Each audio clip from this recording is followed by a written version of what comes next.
오늘 말씀은 이 엘리멜렉 가정에 큰 불행이 찾아왔습니다. 그래서 말씀 제목은 가정의 불행이라는 제목입니다. 이 룻기는 모압 여인인 룻이라고 하는 사람이 유다 지파의 보아스하고 결혼을 하여서 다윗의 증조 할머니가 되고 오벳을 낳고 이새를 낳고 그리고 다윗으로 신앙의 계대가 이어지는 그런 내용이고, 그리고 이제 그 계통을 따라서 그리스도가 오시는 것을 보여주는 말씀입니다. 이 룻기는 가장 어려운 시대에 가장 아름다운 사랑 이야기라고 할 수가 있습니다. 비록 이방 여인이었지만 룻에게는 믿음이 있었고 하나님의 약속을 믿는 그러한 신앙이 있었기 때문에 그에게 하나님의 섭리가 이루어진 것입니다. 이제 앞으로 오늘 이후에 두 번 더 이 룻기를 배워보려고 합니다. 자, 이 룻기, 가장 어려운 시대에 가장 아름다운 사랑의 이야기라고 하지만 그 시작은 그 엘리멜렉이라는 가정이 모압으로 가고 거기서 만난 불행으로 이 말씀이 시작이 되고 있습니다.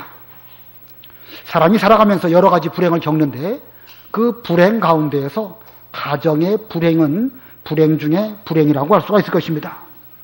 그러나 불행이라고 해서 그 가정이 내내 불행한 것은 결코 아닙니다. 불행을 극복하고 최고의 행복으로 나아갈 수 있는 방법을 하나님께서는 우리에게 주셨습니다.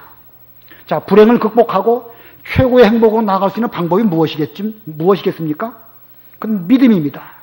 하나님의 약속을 믿는 믿음이 있다고 하면 지금 현재 어떤 불행을 만났다 할지라도 그것을 얼마든지 극복하고 거기에서 최고의 행복으로 나아갈 수가 있는 것입니다.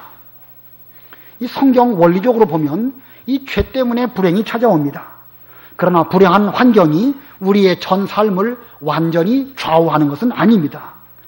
사람에게는, 특별히 우리 성도에게는 믿음, 하나님의 약속에 대한 믿음이 있다고 한다면 현재의 불행은 장차 최고의 행복으로 변하게 될 수 있는 것입니다. 그러므로 현재에 있는 어려움이나 현재의 불행만 보시지 말고 어려운 환경은 오히려 우리로 하여금 신앙적으로 몸부림치게 만들고 활력소를 주고 하나님을 의지할 수 있는 이런 계기, 그런 기회인 줄을 알고 이 현재의 어려움 가운데에서 우리는 더 큰 은혜를 바라보고 또 하나님의 그 믿음을 바라보면서 하나님을 믿는 믿음으로 이 모든 신앙의 길을 잘 걸어가는 우리 모두가 되어야 되겠습니다. 자, 오늘 본문에 어떻게 해서 엘리멜렉의 이 가정에 불행이 찾아왔는가? 두 가지를 말씀을 드리려고 합니다. 어떻게 불행이 왔는가? 그 중에 첫 번째는 약속의 땅을 떠날 때에 불행이 찾아왔습니다. 약속의 땅을 떠날 때에 불행이 찾아왔습니다. 본문 1절 우리 다 같이 합독하십니다. 1절 시작. 사사들이 다스리던 때에 그 땅에 기근이 들었다.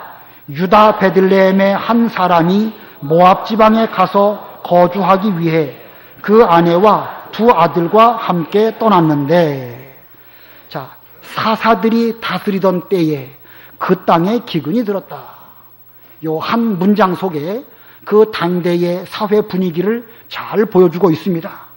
사사들이 다스리던 때였다. 그리고 그 땅에 기근이 들었다. 자, 먼저 사사들이 다스리던 때는 어떤 때였는가? 사사라는 말 뜻이 무엇이지요? 앞에 있는 사자는 선비사자이고 뒤에 있는 사자는 스승사자입니다. 그런데 이것은 정확한 원문으로 말하면 판관, 재판하는 재판관, 그런 뜻입니다. 이스라엘 역사에 이스라엘 민족이 가나안 땅에 정착하면서 350년 동안 16명의 사사가 이 룻기 바로 앞에 사사기에 등장하게 됩니다. 그들은 때로는 군대 장관으로 또 때로는 재판하는 그런 사람으로 이제 이 백성들의 여러 가지 송사나 어려운 문제들을 판단해주는 이런 사람들이 등장하게 되는데, 그 중에는 삼손도 있고 여러분 잘 아시는 기드온도 있고 그 외 여러 인물들이 이 사사시대에 등장하게 됩니다. 이 사사들이 다 하나님의 말씀대로 백성들을 다스렸지만 왕처럼 왕이 있고 또 그 아들이 또 왕이 되고 이런 것이 아니고, 어떤 사람이 사사가 됐다가 그가 죽으면 얼마 동안 어려운 일이 있고 또 그 뒤에 회개하면 다시 또 하나님이 사사를 세우시고 이런 일들이 계속 반복되어집니다. 그러다 보니까 사회적으로 정치적으로 일관성이 없고 혼란한 이런 시대가 바로 이 사사시대입니다. 그래서 이 사사가 다스렸던 그때는 일관성이 없었기 때문에 사람들은 자기 생각에 옳다고 생각되는 대로 신앙생활했던 그런 시대입니다. 사사기 21장 25절 보면 제일 끝입니다. 맨 마지막 한 장만 넘기면 앞에 있어요. 거기 보면 25절에 그 시대에는 이스라엘에 왕이 없었으므로 사람마다 자기 보기에 옳은 대로 행하였다. 자, 사람마다 자기 보기에 옳은 대로 행하였다. 얼마나 혼란한지 알 수가 있겠죠? 자, 엘리멜렉이 가나안 땅에 살던 그때에는 이렇게 하나님의 백성이지만 이스라엘 백성들이 정치적으로도 또는 사회적으로도 혼란해서 일관성이 없고 자기 생각에 옳다고 생각되면 그 길로 걸어가는 이런 어려운 시대였다는 것입니다. 근데 그 땅에 흉년이 들었다고 그랬죠? 그 땅에 기근이 들었다. 여기서 말하는 그 땅, 가나안 땅을 가리킵니다. 가나안 땅은 하나님께서 믿음의 조상 아브라함이 그 가나안 땅에 와서 살 때에 너와 내 후손에게 이 땅을 그 유업으로 주겠다. 이렇게 말씀하신 땅입니다. 그런데 그 땅에 흉년이 들었다. 한편으로 보면 잘 이해가 안 될 수도 있죠. 하나님이 인도하시고 하나님이 머물러 살게 하신 그 가나안 땅에 어째서 흉년이 드는가? 그런 생각이 들 수도 있지만 성경을 쭉 보면 이 가나안 땅에 흉년이 들었던 내용들이 여러 번 나옵니다. 창세기 12장을 보면 아브라함이 가나안 땅에 머물 때에 얼마 있어서 흉년이 들게 되었습니다. 아브라함이 가나안 땅의 그 남쪽으로 차차 옮겨가다가 흉년이 들어서 이제 애굽으로 내려가게 되는데 애굽에 가 살면서 자기가 죽을까봐, 죽임을 당할까봐 자기 아내 사라를 누이라고 하는 거짓말을 하게 되고 그래서 부끄러움을 겪게 됩니다. 비록 흉년을 만났을지라도 계속 가나안 땅에 머물렀다고 하면 그는 거기서 그 부끄러움 당하지 않게 될 수도 있겠지만 그러나 믿음의 조상이라 할지라도 그는 애굽으로 내려갔고 그래가지고 부끄러움을 당하게 되었습니다. 아브라함 때로부터 한 7, 80년 지나가고 이제 이삭 때 또 흉년이 들었습니다. 그래서 창세기 26장에 보면 하나님께서 이삭에게 말씀하시기를 너는 내가 지시하는 그 땅에 머물고 애굽으로 내려가지 말아라. 이렇게 말씀하십니다. 그래서 이삭은 그 말씀을 붙잡고 가나안 땅 떠나지 않고 거기서 농사를 지었기 때문에 하나님께서 그에게 복을 주시고 100배의 부자가 되게 해주셔서 그 인근에 있는 블레셋 사람들이 이삭을 시기할 정도로 그런 큰 거부가 되었다라고 성경에 말씀하고 있습니다.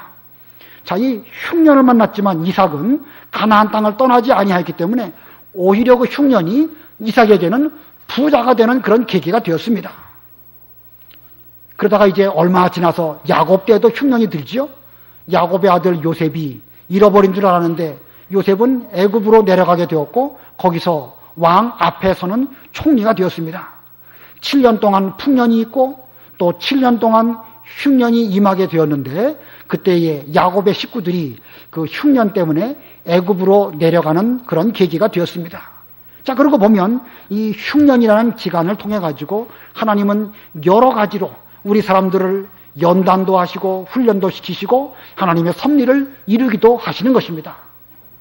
그러므로 여기 중요한 것은요, 가나안 땅, 하나님께서 약속하신 그런 곳이라 할지라도 정치적으로 사회적으로 혼란할 수 있고 거기에도 기근이 들고 먹을 것이 없는 흉년을 만날 수도 있다는 것입니다.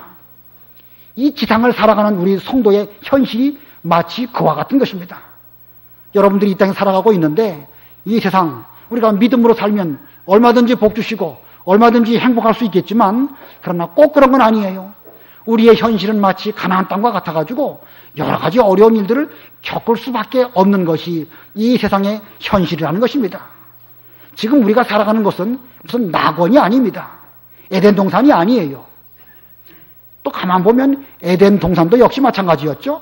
에덴 동산에도 뱀이 들어와가지고 하와를 속여서 범죄하게 만든 것임을 볼 때에 우리가 천당이 아닌 이상에는 어느 곳에 가서 살든지 거기는 정치 사회적으로 혼란할 수밖에 없고 또 그런 가운데서 기근과 흉년을 만날 수밖에 없는 것이 인간이 살아가는 그런 장소라는 것입니다.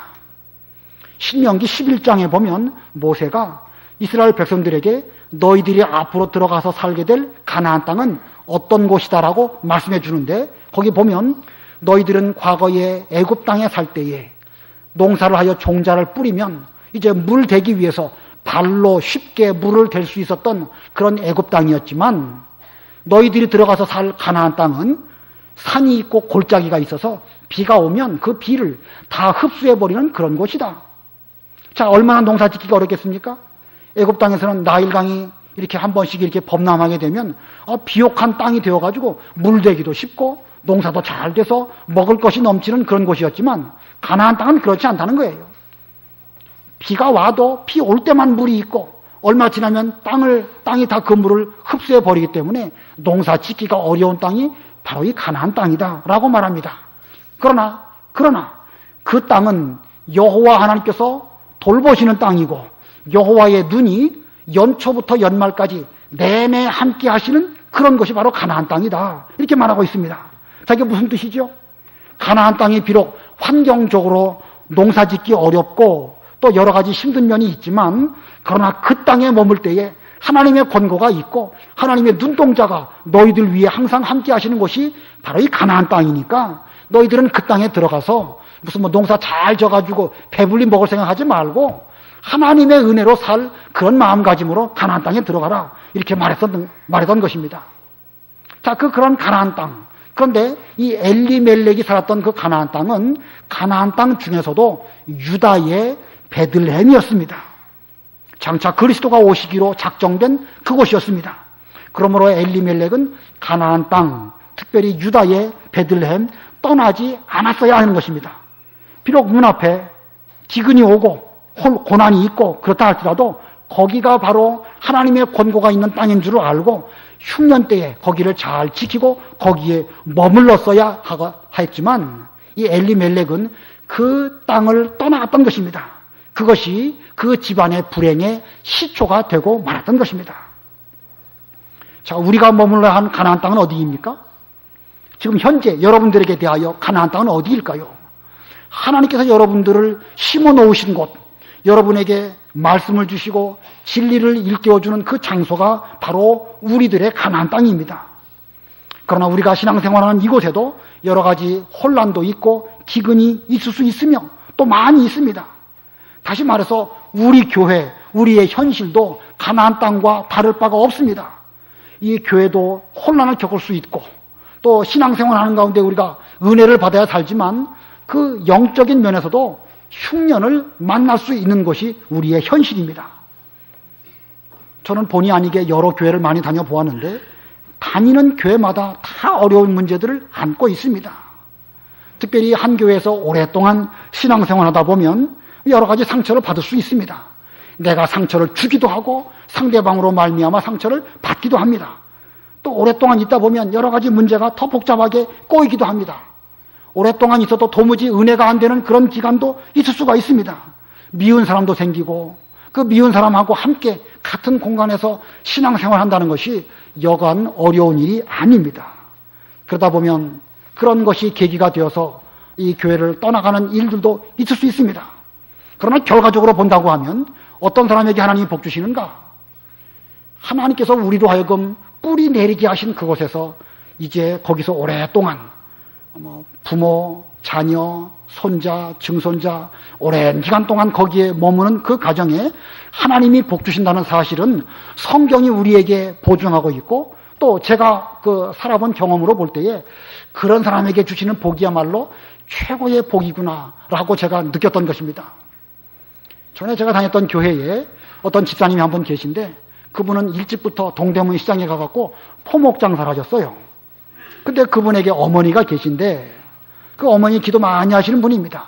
새벽마다 늘 교회 와서 기도하시는데, 기도할 때마다 자기 자리가 있어가지고 그 자리에 가서 늘 기도하시는 그런 어머니셨습니다. 그런 어머니를 보면서 그 딸도 부지런히 신앙생활하면서 동대문 시장 가서 포목 장사를 잘 했습니다. 자, 그러다가 이제 그 어머니가 돌아가셨는데, 이제 딸이 생각하기에 어머니가 늘 기도하셨는데 그 자리를 내가 지켜야지. 내가 어머니의 신앙을 본받아서 그 자리를 지키는 것이 내 몫이다. 이렇게 생각하고 아침에 일찍 교회 가서 새벽에 기도하고, 그리고 또 직접 그 이후로는 이제 동대문 시장 나가서 거기서 부지런히 장사했습니다. 하나님이 복 주셨을까요? 안 주셨을까요? 예, 복을 주셨는데 그 주신 복이라는 것이 뭐 떼돈을 번다든가 포목 장사가 잘 돼서 돈을 번다든가 그게 아닙니다. 그 두 아들이 있었는데 아들들이 깨끗하게 잘 성장하고 하는 일마다 하나님이 잘 되게 해주십니다. 그 자체가 복이에요. 그리고 결혼도 해서 결혼한 며느리들도 또 신앙생활 잘하고 그 자체가 그에게는 복이 되었습니다. 이제는 그분도 이제 거의 80을 바라보는 나이가 되었는데 지금도 그러시겠지만 전에 제가 여기 있을 때에 토요일 되면 그 손녀들 여기저기 흩어져 사는데 다 데려다가 집에서 밥해 먹이고 이제 주일날 교회 가기 전에 요절 외웠느냐 성경 읽었느냐 하나하나 신앙적으로 잘 점검해서 주일 준비 잘 하도록 하고 아침 일찍 주일날 아이들 데리고 이제 주일학교 데리고 갑니다. 그 손자손녀들이 그 할머니의 신앙을 잘 본받아가지고 깨끗하게 자라는 것입니다. 자, 하나님이 그런 가정에 복 주실까요? 안 주실까요? 반드시 복 주십니다. 어떤 복을 주실까요? 돈 잘 벌고 사업이 잘 돼가지고 복 주는 것이 아니고 그 아들, 딸, 손자, 손녀들이 순수하고 깨끗하게 자라는 것입니다. 순수하고 깨끗하게 자라나다 보니까 그들은 손으로 일하는 것마다 하나님이 복 주시고 어디 가도 진실하게 되고 양심을 쓰게 되고 하나님 앞에서 깨끗한 삶을 살다 보니까 그들은 차차 무슨 갑자기 벼락부자가 되는 것이 아니고 점점 복받는 그런 길로 걸어가다 보면 나중에 그 집안에 볼 때에 웃음이 떠나가지 않고 하는 일마다 잘 되게 해주시고 원만하고 형통하게 되고 하나님을 잘 섬기는 이런 화목한 가정이 되게 해주시는 거 이거야말로 최고의 진정한 행복인 것입니다. 여러분 중에도 이 상대원 교회 떠날 수 없어서 못 떠나시는 분 계시죠? 제가 이 일대 신방하다 보니까 그런 말씀을 여러 번 듣습니다. 다른 데 이사 갈 수 있는 기회가 많이 있었지만 이 교회 중심으로 신앙생활하는 것이 옳다고 전에부터 인태교 목사님에게 배워가지고 그러다 보니까 이렇게 좀 옹색한 가운데에서 이렇게 살아가고 있습니다 라고 말씀하십니다. 물론 상대원을 떠났다고 해서 죄 지은 거 아니고 상대원 여기에만 머문다고 해서 믿음 좋은 건 아니에요.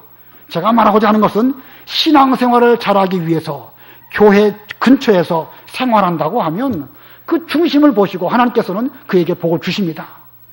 멀리 떠나가면 아무래도 기도하기가 어렵고 그러다 보면 자녀들은 가까운 데 가게 되고 신앙의 맥이 끊어질 수밖에 없는 것입니다. 그러나 교회 중심으로 이 인근에서 신앙생활 잘하고 혹시 좀 멀리 떨어졌더라도 일찍 우리 교회 보니까 멀리서도부터 토요일부터 와갖고 주일 준비하시는 그런 가정도 있더라고요.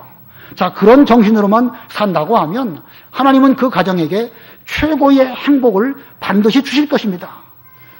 그런 사람에게는 소나 양이 새끼를 뱉다가도 낙태하지 않고 잘 그 새끼를 낳고 또 그 소나 양이 또 잘 자라나고 그렇게 해서 점점 하나님의 복이 그 가정에 임하게 되는 것입니다. 그러므로 지금 현재 여러분 주변에 흉년이 있고 혼란이 있고 여러 가지 어려운 문제가 있다 할지라도 그때가 오히려 복 받을 수 있는 기회인 줄 알고 그 이삭처럼 가나안 땅 떠나지 말고 자기 자리를 잘 지킴으로 말미암아 더 큰 은혜와 복을 갈수록 받으시는 여러분들이 다 되시기를 바랍니다. 그다음에 두 번째로 어떻게 해서 엘리멜렉의 가정에 이 불행이 찾아오게 되었는가? 두 번째는요, 계명을 어길 때 불행이 찾아온 것입니다. 계명을 어길 때. 행복도 갑자기 오는 건 아니지만 불행 역시도 찾아올 때 갑자기 찾아오는 것이 아닙니다. 사실은 조금씩 점점 불행이 깊어지다가 어느 날 갑자기 내 앞에 큰 역경이 닥친 것처럼 그렇게 보이는 것입니다. 자, 그런데 이 엘리멜렉의 가정에게도 그와 같은 불행이 서서히 찾아오다가 갑자기 뚝 떨어진 것처럼 오게 되었는데 그 엘리멜렉의 가정이 어떤 계명을 얻었을까? 앞에서 설명드린 것처럼 그 중에 첫 번째는 이 가나안 땅을 떠나간 것이 계명을 어긴 것이고 두 번째로는요, 모압 땅으로 간 것이 또한 계명을 어긴 것입니다. 본문 2절을 보면 2절, 그 사람의 이름은 엘리멜렉이고 그의 아내 이름은 나오미이다. 그의 두 아들의 이름은 말론과 기련이고 유다 베들레헴 에브라 사람들이었다. 그들이 모압 지방에 들어가 살다가, 자, 모압 지방으로 들어가서 살다가 이런 일을 만났다고 했습니다. 가나안 땅과 모압 그렇게 먼 데가 아니에요. 요단강 건너서 조금 유다 지방의 동남쪽으로만 가면 바로 모압입니다. 이 베들레헴에서부터 거기까지 거리로 볼 때에 한 3, 40km도 안 되지 않을까 생각이 되어집니다. 그런데 그 믿음을 지킬 수 있는 가나안 그 영내에 있는 것하고 그 바깥에 벗어나서 있는 것하고 전혀 다른 거예요. 신앙적인 분위기, 환경은 전혀 다른 것입니다. 이 모압이라는 나라가 어떤 나라인가? 아브라함의 조카 롯이 있었죠. 그 롯이 아브라함과의 그 문제로 인해 가지고 그는 요단강 동편으로 가고 점점 남쪽으로 내려가다가 소돔 고모라 지역에 가서 살게 되었습니다. 소돔 고모라가 얼마나 음란하고 방탕했는지 하나님께서 그 지역을 유황불로 멸망시킬 때에 아브라함의 기도를 받으시고 그 가운데 그래도 믿음을 지키려는 그 롯과 그의 두 딸을 건져 주셨습니다. 근데 롯의 두 딸이 그 아비와 동침하고 낳은 아들이 모압과 암몬입니다.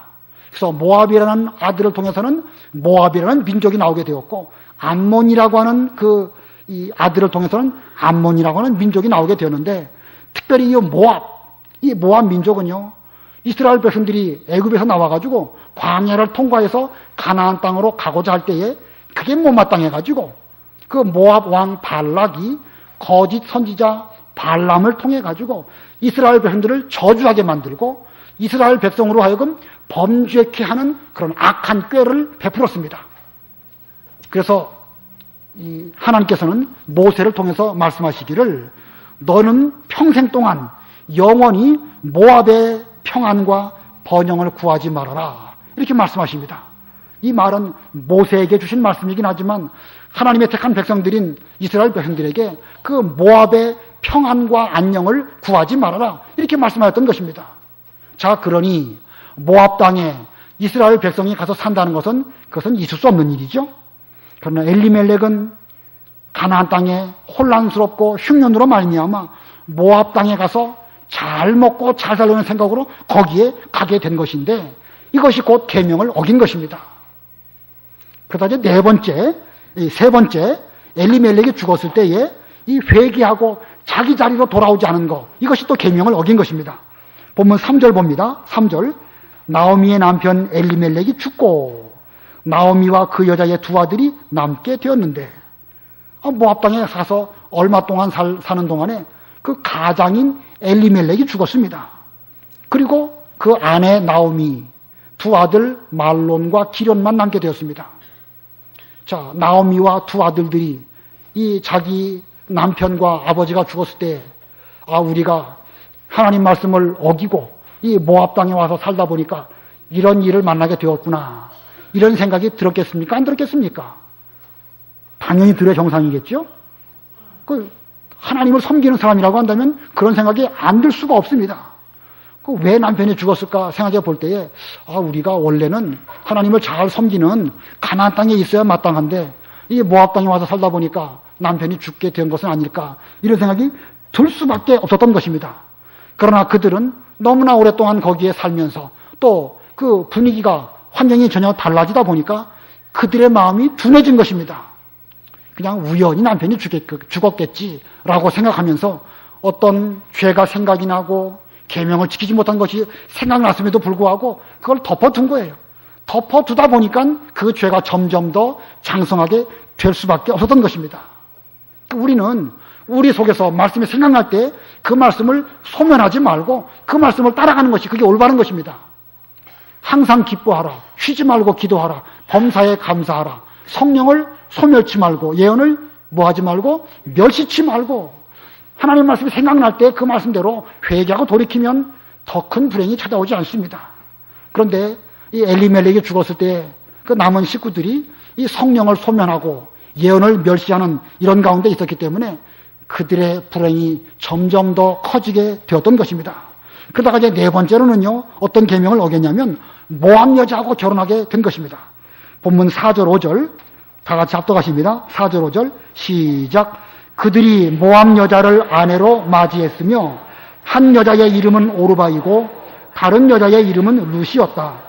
그들이 거기서 10년쯤 살다가 말론과 기련 두 사람도 죽었으므로 그 여자가 자기의 두 자식과 남편 뒤에 남게 되었다. 사람이 다른 사람을 가까이 하다 보면 정이 들 수밖에 없고 좀 들다 보면 사랑하게 되고 그러다 보면 결혼하게 되는 것이죠. 엘리멜렉의 두 아들 말론과 기럨, 그 인근에 그 여러 모압 사람들하고 가까이 지내다 보니까 정도 들게 되고 그러다 보니까 또 거기에 여인을 알게 되고 그리고 사랑하게 되고 그리고 결혼할 수밖에 없게 되었습니다. 그러나 이것이 바로 계명을 어긴 것입니다. 모세는 신명기 7장에 보면 너희들이 가나안 땅에 들어가 살 때에 너는 그들과 결혼하지 마라. 내 딸을 그들의 아들에게 주지 말고 내 아들을 위하여 그들의 딸들을 데려오지 말라. 이렇게 말씀하고 있습니다. 그러니까 이방 사람하고 결혼하지 말라고 말하고 있습니다. 그리고 이 사사기에도 그런 말씀이 있어요. 사사기 3장 5절로 6절, 사사기 3장 5절로 6절 한번 읽어봐 주세요.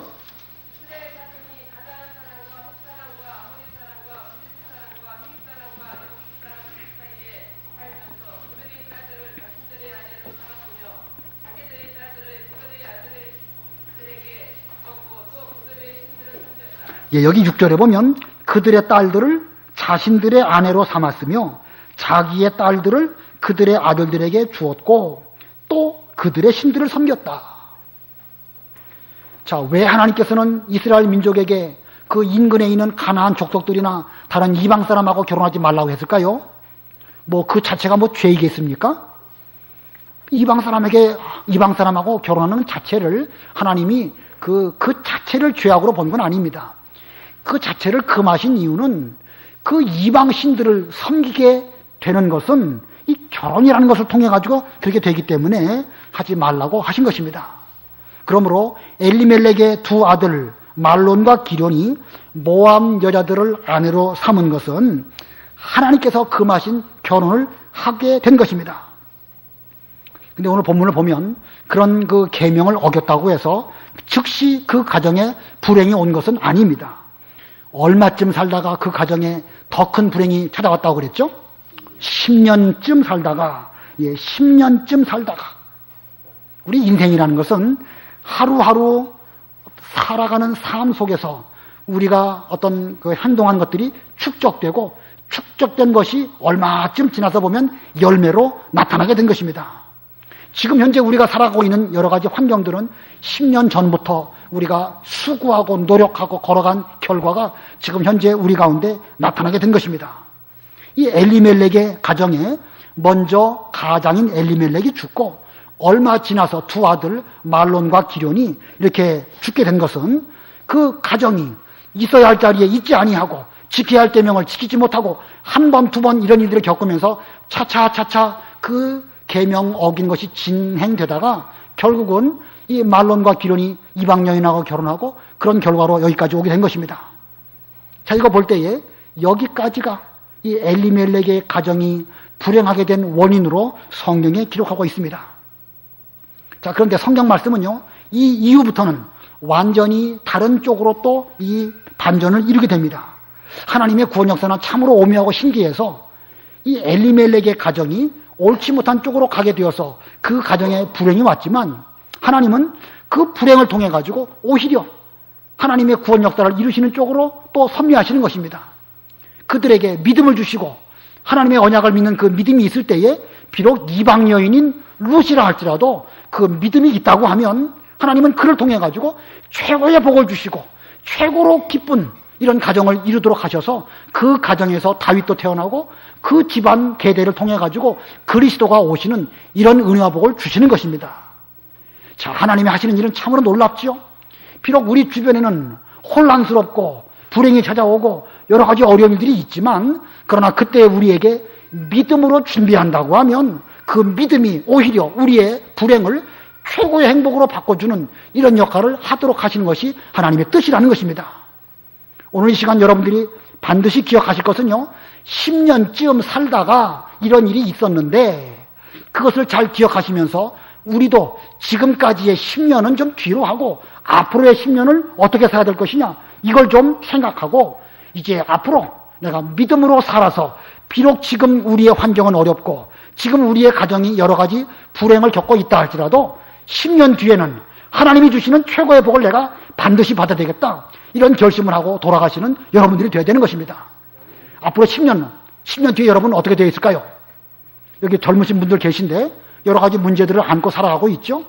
그러나 그것만 보시지 말아야 됩니다. 현재 우리에게는 이미 믿음을 주셨습니다. 여기 계신 대부분의 분들은 다 믿음이 있으십니다. 이미 선물로 주셨어요. 그 믿음을 가지고 앞으로 내가 10년을 살아야 되겠다. 그리고 지금 현재 어려운 일들이 있지만 그까지 어려운 일들을 믿음으로 극복하고 하나님이 주시는 최고의 복을 10년 뒤에는 내가 반드시 누리겠다. 이런 목적을 가지고 사시는 여러분들이 다 되셔야 되겠습니다. 여기 연세 드신 분들을 또 어떻게 생각하시죠? 10년 뒤에 그때까지 살아있을까 어떨까 걱정이 되시기도 하죠.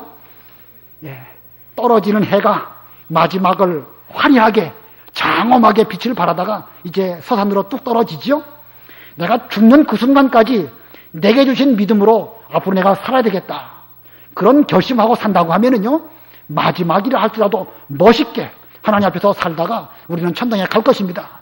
우리가 그렇게 멋있게 믿음을 지키다가 살면, 하나님께로 돌아가면 하나님은 우리의 믿음 지킨 흔적을 우리의 후대들에게 주시는 것입니다. 그래가지고 아까 제가 설명드린 것처럼 어떤 그 따님이 자기 어머니의 신앙을 기억하면서 그 믿음 지킨 그 자리, 기도했던 그 자리, 새벽마다 가서 기도하고 또 열심히 일하고 자녀 기르고 또 노년이 되었을 때는 손자 기르고 그렇게 해가지고 신앙의 계대가 그 집안을 통하여 이루어지는 것 같은 그런 길을 여기 계신 모든 어르신들도 다 걸어가시기를 바랍니다. 그렇다고 한다면 우리의 삶은요, 결코 무슨 환경, 기근, 흉년, 혼란, 세월호 사건 이런 것들이 우리를 어떻게 할 수가 없는 것입니다. 왜냐하면 우리에게는 뭐가 있기 때문에? 믿음이 있기 때문에 그렇습니다. 우리에게는 분명히 믿음이 있으니까 이 믿음을 가지고 사셔서 앞으로 10년 뒤에는 여러분들의 가정이 이 나오미의 가정, 룻기에 나와 있는 이런 가정처럼 되어서 최고로 행복한 가정이 되시기를 바라고, 그러다가 우리가 죽으면 그거 괜찮습니다. 믿음 잘 지키다가 천당 가면 그 흔적이 또 남아 있는 것이니까 이와 같은 믿음의 길을 잘 걸어가셔서 여러분의 그 삶은 불행으로 끝나는 것이 아니라 반드시 해피엔딩으로 끝나는 이런 삶을 사시기를 바랍니다. 그래서 믿음으로 쭉 사셔서 우리의 마지막은 하나님 안에서 최고로 행복한 그런 가정을 다 이루시는 여러분 되시기를 바랍니다. 말씀을 생각하시고 잠깐 동안 기도하시기 바랍니다.